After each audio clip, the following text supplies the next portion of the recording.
गतकाली Jajpur police station रे जड़े नाबालिका अभियोग करछंती जे तांको गण दुष्कर्म करा जायछि बोली एही मामलाटी को जाजपुर पुलिस पंजीकृत करछि रजिस्ट्रेशन करछि एवं दफा 6 पोक्सो एक्ट अनुଯାयी पीड़िता को आज आनिक पोक्सो कोर्ट रे हाजर कराइछि एवं आईन मुताबक पोक्सो कोर्ट पीड़ितार जमानबंदी को रेकर्डिंग करने 183 ऑफ बीएनएसएस एक्ट अनुଯାयी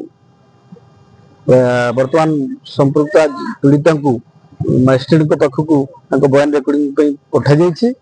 ये बयान रेकर्डिंग सरिबा परे मामलार मोड़ क्यों आड़ को जीव ताहा निश्चित भाव में जना पड़ो। आज पर एफआईआर स्टोरी ये पीड़िता जनक हॉकी तालीम आम जाजपुर हॉकी स्टेडियम रो तालीम नौथले एवं तांकु 2 जण प्रशिक्षक आउ जणे तांको सांग 3 जण ताकु गत 3/7/2025 रिख संध्या रे से घर को फेरुथुआ बेले ताकु गिफ्ट दबार प्रलोभन देखाई ताकु पाखरे गोटे लॉज को नैथिले